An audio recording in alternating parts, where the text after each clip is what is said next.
Okay, so in this bonus lesson, I'm going to share with you some software tools that have been really helpful to me in my business and can be a big help for you in your own sales process. So first, I want to share with you Calendly. You might be familiar with scheduling tools like Calendly or Schedule Once. So if you are, that's okay, because I'm going to show you some really cool tricks. Now, Calendly is an app where you can actually create a scheduling link, and instead of having to manually go back and forth with somebody to try to schedule a time for a meeting, you can just send them the link and they can actually pick a time that's in their time zone. This is a lot easier and a lot more seamless because sometimes if you have to go back and forth a bunch of times over email, that person might lose interest, or who knows, they get busy with other things and now you lost that opportunity. So this is definitely allows for faster scheduling. So I recommend using it regardless. However, what I want to show you is how to actually create a survey with it. So when you go into Calendly, you can create an event type. So you can create meetings for different purposes, such as like here I have a podcast meeting, I have a conference call, I have a business strategy call, then like a general meeting. So you can create meetings for different purposes with different lengths. But one thing that's really helpful to do in your sales process is create a survey. So when you have a prospect that is interested to learn more about what you offer, you can book them in for a time, but you can create a survey to ask them maybe like 5 to 10 questions about their business or about what they do. And then you can actually have their information before you hop on a call with them. That way you walk into that meeting knowing a lot more about that person's business and you can be a lot more prepared. So let me first show you how to actually create one, and then I'll show you what ours looks like for our business. Show you guys behind the scenes. So first you would log in, you would click create event type. You would say one-on-one meeting. You would name it something. You choose a location, like is this in person, is it a phone call, is it Google Meet, is it Zoom? You can also integrate this with your Zoom account, which is great because then the person books in for a meeting and there's already a Zoom link on the calendar.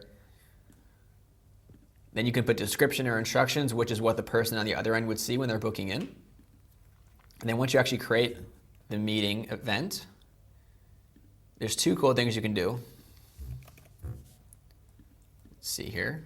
Okay, so definitely look over all the settings. What I don't like to do is let people book too far in advance because they'll probably forget about it. So if you want to increase your show rate, as in the amount of people that actually book meetings with you that show up, maybe give like a 7 or a 14-day limit for how far in advance someone can book. I would avoid having people schedule like a 45 or a 60-minute meeting because if they see that, they might be a little turned off or they might kind of have second thoughts about booking in a time with you. So again, it depends how long your process is, but if you can do this in 30 minutes, then it's better because it's a little bit easier for someone to give 30 minutes of their time versus an hour. Now in Calendly, once you set up your account, you would actually set your schedule and what times you allow people to book. So here, what you want to do is go to the bottom, click next. And here's under additional options is where you can add questions. So of course you want to collect their name, email, probably their phone number too. That way you could pop them a text message in case they're not there at the meeting time. And then you can ask as many questions as you want. They could be a one-line question, it could be like a checkbox or multiple choice. So this is where you would add all the questions that apply to your business. Now let me show you what ours looks like.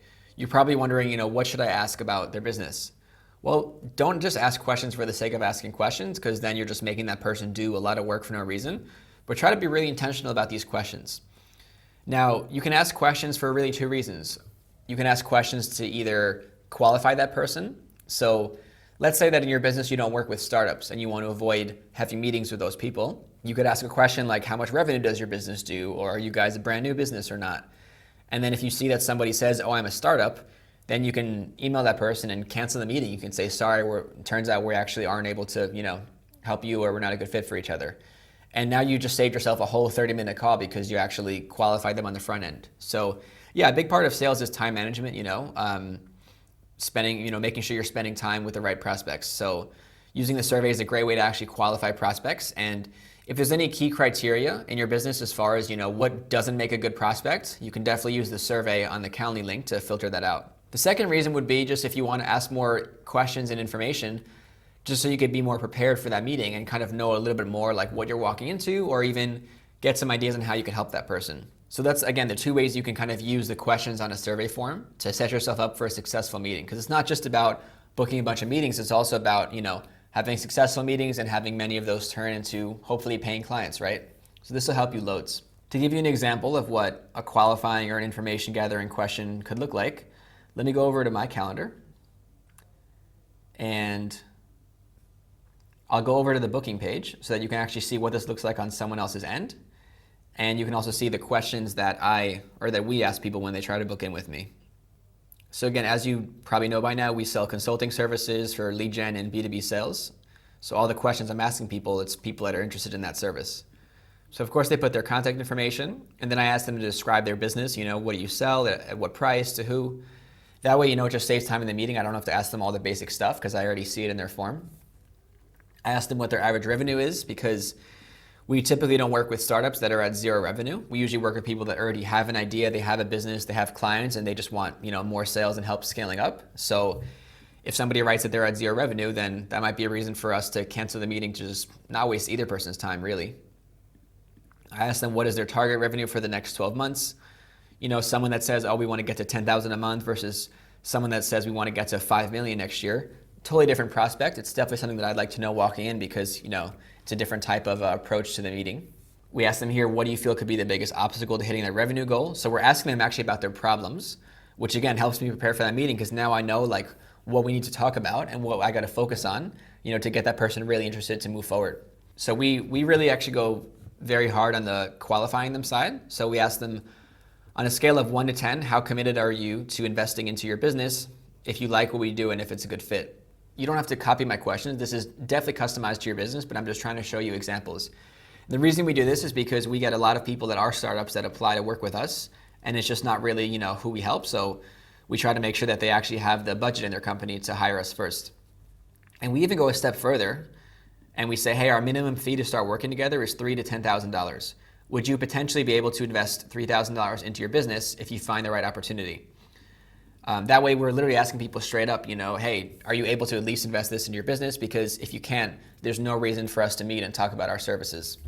Just to, again, not waste any other people's time. Again, you don't have to do this, but I find for a lot of businesses it's relevant. It's good to make sure you're filtering out anyone who just can't afford you because, again, there's just no sense in having that meeting. We also ask them if they've worked with, business coaches or consultants in the past. We tell them, this is going to be a Zoom call. Are you able to be at a computer and in a quiet place at the time? Just in case they think it's a phone call. And then this is a cool one too that I recommend for all of you is we write an optional question that says, is there anything else you'd like to share ahead of time about the meeting?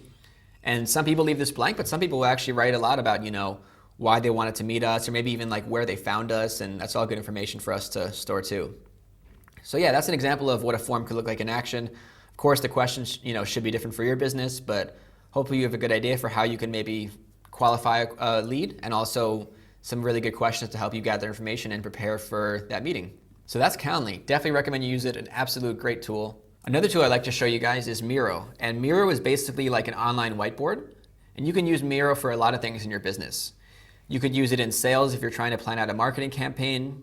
You could use it for your operations if you're trying to make a flow chart or maybe make a diagram and maybe list out process flows in your business. You could use it for, really people use this for almost anything in their business. It's a great alternative to Google Docs where you're just writing text. But what I mainly use this for is brainstorming or listing out a process. One thing I'd like to show you guys as well is timeline.